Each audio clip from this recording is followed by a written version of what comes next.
Les experts psychologues et psychiatres se sont également intéressés à la personnalité de Morgane. Tout comme sa complice, elle ne souffre d'aucune maladie mentale et son casier judiciaire est vierge.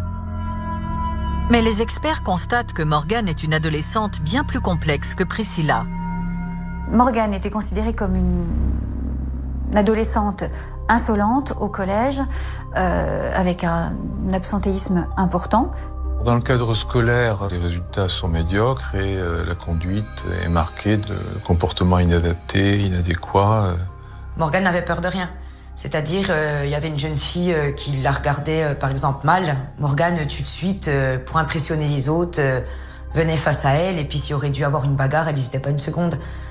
C'était quelqu'un d'assez dur. Ça aurait été plus ce genre de personne, oui, qu'on aurait craint, comparé à Priscilla.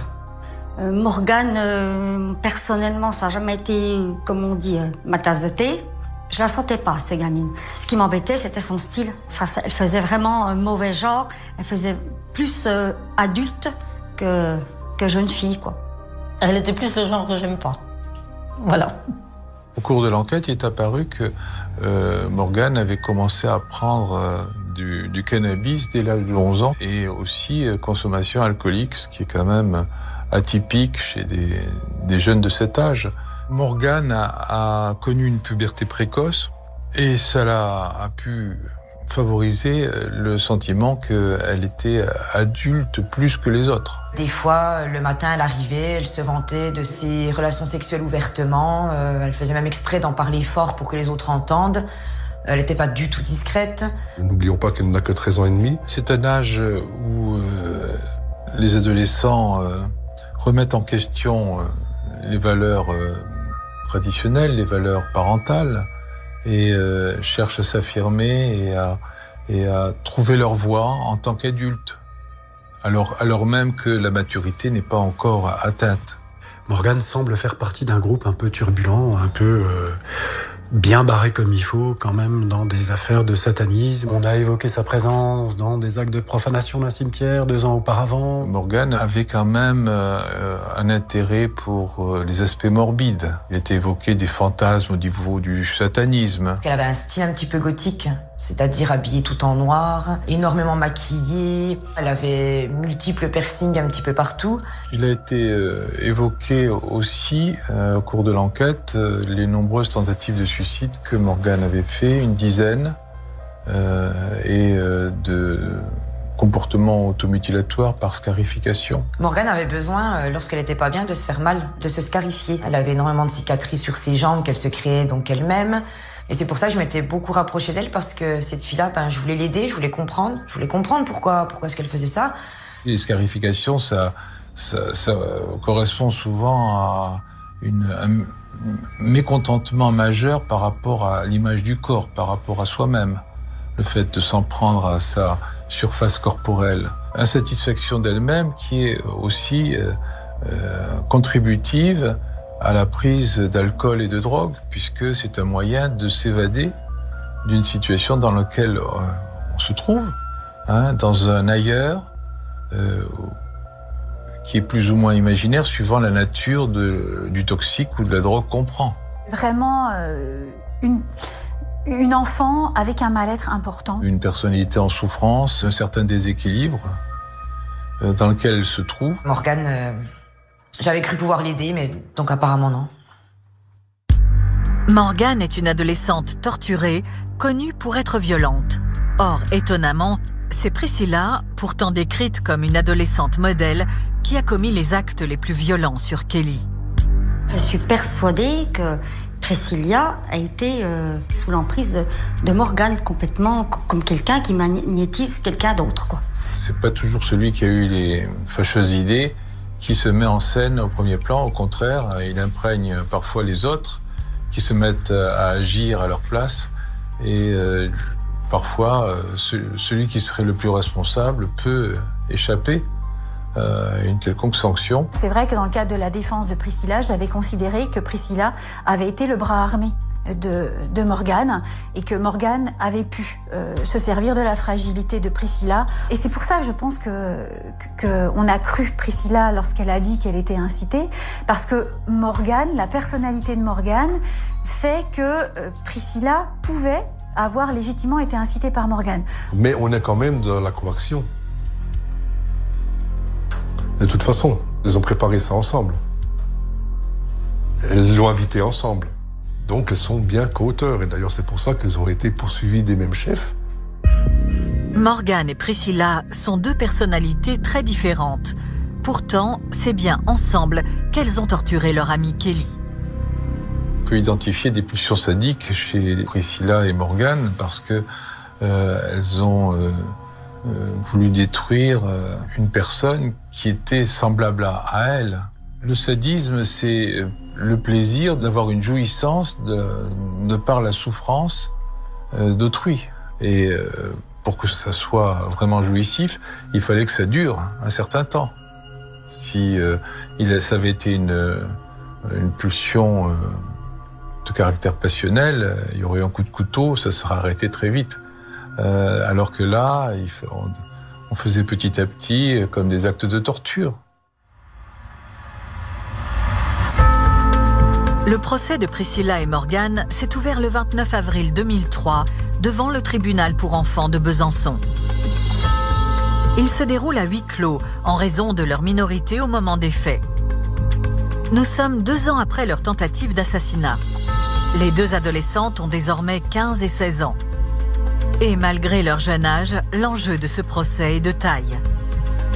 Je rappelle qu'elles étaient poursuivies pour des faits de tentative d'assassinat et actes de torture et de barbarie. Donc, compte tenu de la gravité des faits, pour des personnes majeures, la peine encourue est la réclusion criminelle à perpétuité. S'agissant de mineurs, c'est une peine maximum de 20 ans qu'elles encouraient. C'est des gamines, la victime est aussi une gamine, et je rappelle quand même qu'elles encouraient, de par le code pénal et de par l'ordonnance 45, 20 ans de réclusion criminelle. Ce sont des faits particulièrement graves. Je n'ai pas souvenir d'avoir eu à traiter, et mes collègues non plus, des faits aussi graves, même commis par des majeurs. Donc en tant que substitut du procureur de la République, j'ai été à l'audience pour prendre des réquisitions, c'est-à-dire que c'est moi qui requérais les peines que je pensais être juste pour les deux prévenus. C'est le rôle dans un procès d'assises pour les adultes de celui qu'on nomme l'avocat général. Et là, comme on était devant un tribunal pour mineurs, rôle du procureur de la République. Dans le box, Morgane et Priscilla doivent affronter pour la première fois depuis les faits le regard de Kelly et sa famille. Tout le long du tribunal, je les ai regardées. Elles n'ont jamais daigné me regarder dans les yeux une seule fois. Pourtant, on était tout à fait devant. Ni les yeux d'une, ni les yeux de l'autre nous ont regardés. Elles avaient la tête qui regardait les pieds, quoi. Même pas eu un mot d'excuse, rien. Enfin, rien du tout. C'était même à se demander si elles savaient ce qu'elles avaient fait, quoi. Après 2 jours de procès, le procureur Jean-François Parietti prononce son réquisitoire.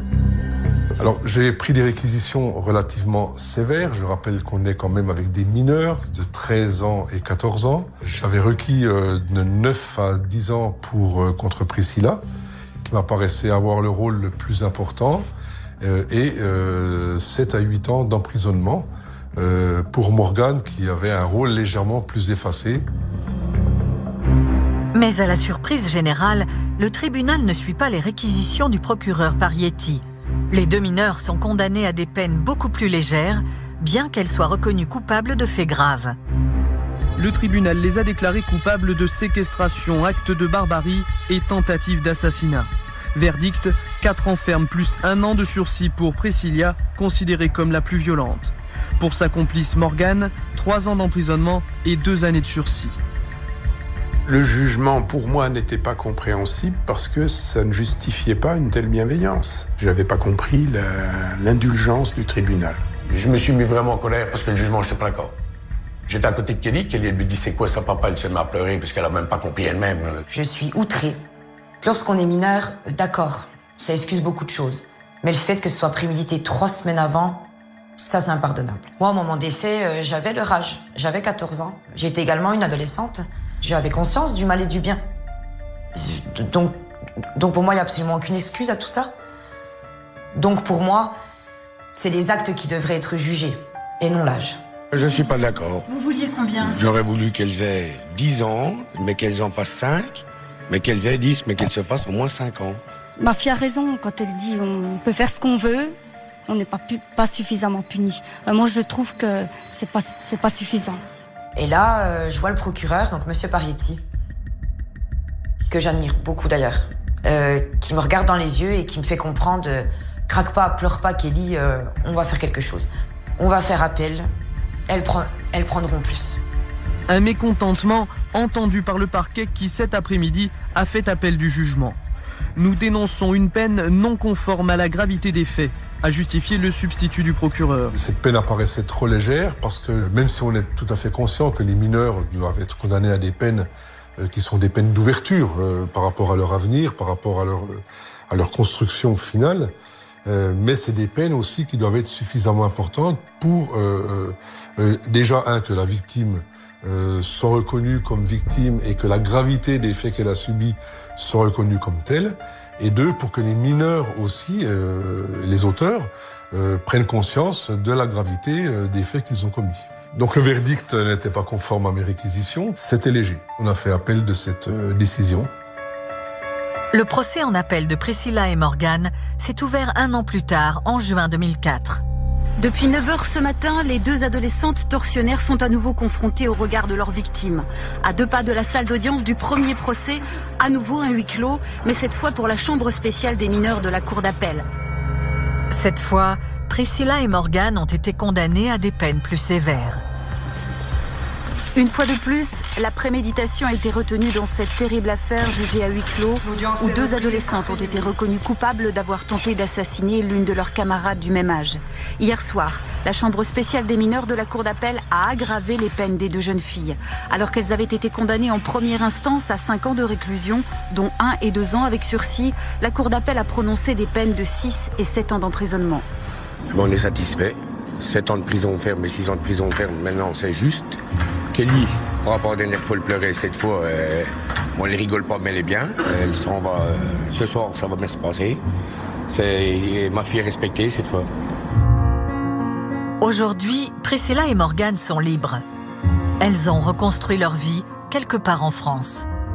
Désormais, leur histoire leur appartient. Kelly, elle, a 34 ans. 20 ans après les faits, elle a réussi à se reconstruire après l'horreur qu'elle a vécue. Mais elle souhaite que son drame ne se reproduise plus jamais. Alors, pour sensibiliser les mineurs, elle a écrit un livre et projette de faire un film inspiré de son histoire. Aujourd'hui, je suis maman de 2 jeunes filles, de deux adolescentes. Et donc, j'ai le projet de faire un film pour sensibiliser la violence actuelle entre les mineurs, car il faut dire un stop à tout ça. Par le biais de ce film, je veux alerter et prévenir et choquer les adolescents qui se rendent compte que lorsqu'on est jeune, on n'est pas toujours conscient du mal qu'on fait.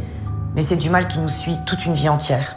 Alors j'espère que grâce à ce film, j'aiderai des personnes à avancer dans le bon chemin. Et je veux pas qu'il y ait d'autres Kelly qui subissent donc la même chose que moi. Kelly est une miraculée. Par sa force. Elles ont voulu me tuer, mais je vais leur montrer que je vais vivre quand même. C'est une force de dingue, quoi. Ce qu'elle a vécu, il n'y en a pas beaucoup qui arrivera à remonter comme elle, quoi. Vraiment. J'ai conscience que j'ai eu beaucoup de chance, que je suis une miraculée, qu'il y avait une étoile au-dessus de ma tête qui voulait pas que je parte là-haut, quoi, tout simplement.